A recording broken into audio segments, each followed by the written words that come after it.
Oi, gente. O assunto hoje é uma resposta ao senhor, o ministro Toffoli. Ele cita, pelo menos saiu nos jornais, em que as urnas, rebatendo o que Bolsonaro falou, que as urnas são confiáveis. E que tem gente que acredita em Saci Pererê. Eu venho através desse, se chegar até ele seria ótimo, porque eu me mostrei indignado com isso. Eu me senti desrespeitado, entendeu? Como um povo brasileiro, como uma pessoa que raciocina direito, ele dizer que eu acredito em Saci Pererê. Eu quero dizer ao ministro que se eu acreditasse em Saci Pererê, eu acreditaria nele. Vossa Excelência sabe que somente a verdade, nada mais é a verdade, é o que vale. Não é isso? Pois é. Então eu estou falando a verdade, certo? O senhor julgou que eu fico mais com esse clipe que vai aparecer aí agora, que vocês vão ver, certo? A pertinência temática de nossa intervenção vem da Resolução 23.550, editada pelo TSE, que indica quais são as instituições competentes a participar do processo antecipado de fiscalização e auditoria dos programas de computador que compõem a urna. Dentre essas instituições está o Supremo Tribunal Federal e também está o Departamento de Polícia Federal, dentro do qual os peritos criminais federais com especialização em informática são aqueles que têm habilidade para interferir. E o fizeram. Participaram do teste público de segurança do sistema eletrônico de votação.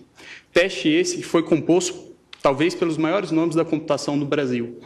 E o resultado foi que esses profissionais conseguiram, sim, encontrar diversos vícios, diversas falhas no sistema eletrônico de votação. A título de exemplo, conseguiram esses profissionais fazerem ataques ao sistema de inicialização da urna. Conseguiram gerar um boletim de urna falso.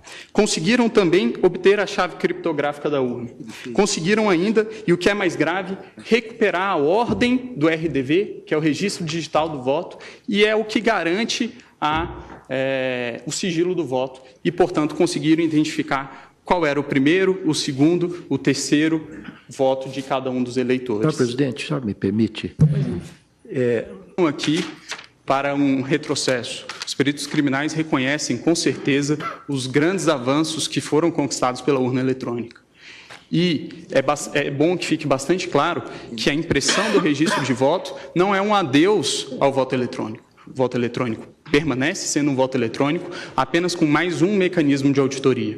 E aí é importante trazer quais são os três principais pontos que são indicados como as auditorias possíveis e viáveis em uma situação como essa. Indica os técnicos responsáveis pela elaboração do sistema que o RDV seria o registro digital do voto, seria um mecanismo para se apurar, se embaralhar os votos e se apurar a quantidade de votos.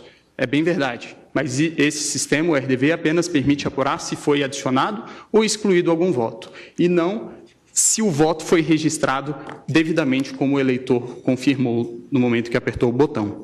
O boletim de urna, do mesmo modo, ele permite sim uma auditoria, mas ele permite a auditoria da conferência conquistada escrito no boletim de urna com os resultados que foram apresentados no site do Tribunal Superior Eleitoral. Mas ele não permite, novamente, se verificar se o voto foi registrado de maneira adequada.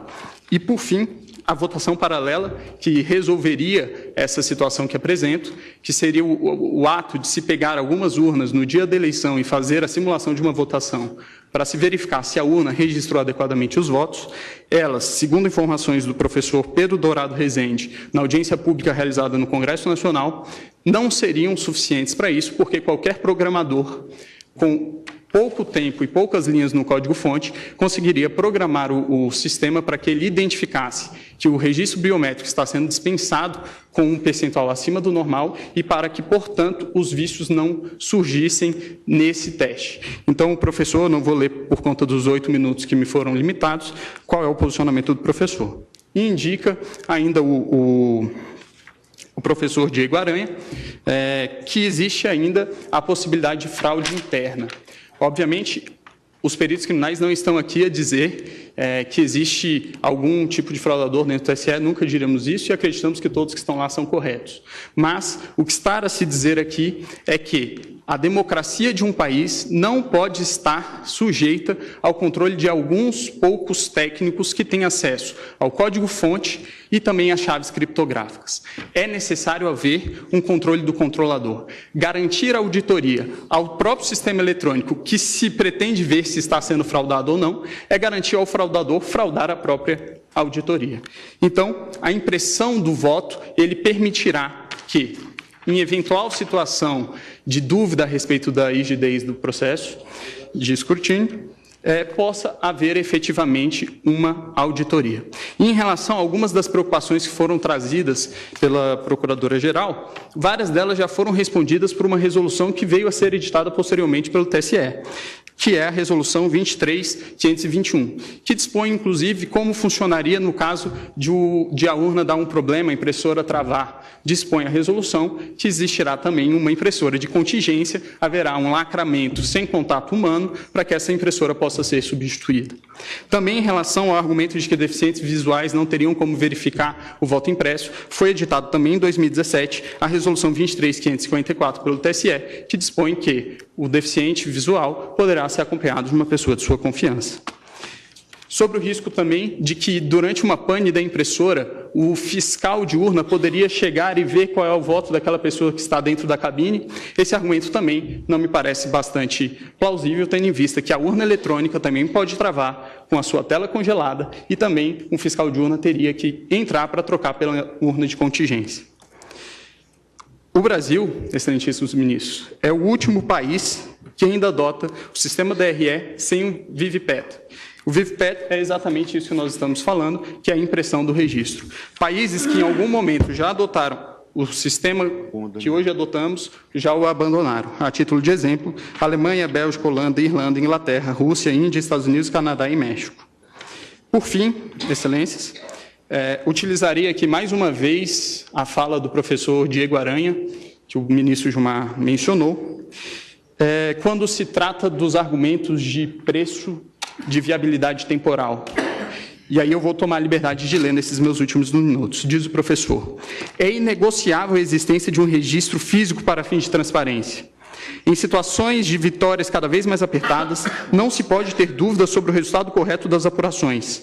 Sobre a questão orçamentária, eu gostaria de finalizar dizendo que a possibilidade de auditoria de uma eleição não deveria ter preço. Esse é o requisito de qualquer eleição, provar para os participantes que o resultado é acurado e honesto. Isso não deveria ser negociável. A discussão, se não é possível acomodar no sistema atual brasileiro, para que ele possa ser transparente, inverte completamente a sequência lógica das coisas. Transparência é um requisito. E ainda em relação ao preço, são vários os exemplos que podem ser encontrados na rede mundial de computadores de gastos semelhantes com coisas que, acredito eu, não tragam tantos benefícios à democracia do país. A título de exemplo, o governo federal gastou 800 milhões de reais em publicidade no ano de 2017. O valor estimado para a impressão do voto, é de 2 bilhões de reais. Por fim, inexiste inconstitucionalidade no dispositivo. O dispositivo, a nosso ver, apenas torna mais constitucional o estado de coisas constitucional que já existe, e é nesse sentido que os peritos criminais federais requerem que seja julgado improcedente os pedidos da inicial. Agradeço a atenção de todos. No clipe aí, gostaria de dizer a Vossa Excelência que eu acredito nisso. E se eu acreditasse, como disse a Vossa Excelência, que alguns acreditam em Saci Pererê, se eu fosse um dos que acreditassem em Saci Pererê, eu acreditaria em Vossa Excelência. Então, Vossa Excelência está subestimando a capacidade de raciocínio, de discernimento do povo brasileiro.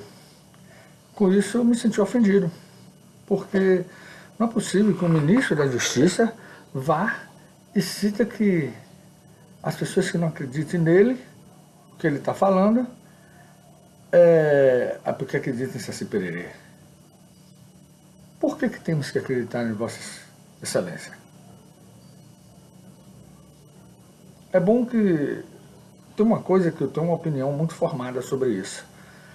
Eu acho o seguinte, são duas coisas interessantes. As obras a fé, aliás, desculpe, a fé sem obras é morta. A segunda é o seguinte, você não extrai água limpa de fonte suja. Então, uma outra terceira coisa é o seguinte, confiança, excelência, não se impõe, se adquire. Eu não confio em Vossa Excelência, nem um pouco. Quanto mais o senhor disse isso aí, piorou mais a situação. A gente nota que está sendo uma imposição. Por que não bota a impressão em papel? Por quê? Temem o quê? Custa nada. As desculpas que deram, como o rapaz apresentou, desculpe, mas são desculpas pífias. Totalmente pífias. Só quem acredita em Saci Pererê é que vai comer isso. Pois é. Então, tá dado o recado, né? Infelizmente, esse é o país que nós estamos, onde o povo está desacreditado nas instituições, o povo está desacreditado na justiça, o povo está desacreditado nos políticos, certo? O povo está desacreditado em todo o sistema que existe no Brasil.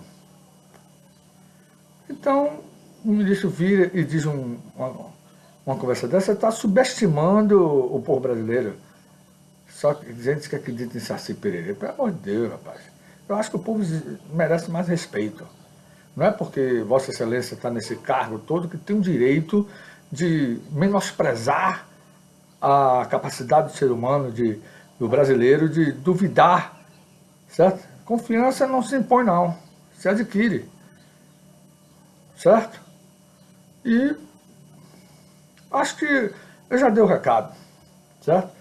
Bom, possa ser que ele não goste, não posso fazer nada. Assim como ele teve o direito de se expressar, eu também tenho o meu direito de me expressar, certo? Não estou acusando ninguém, eu estou dizendo a minha opinião.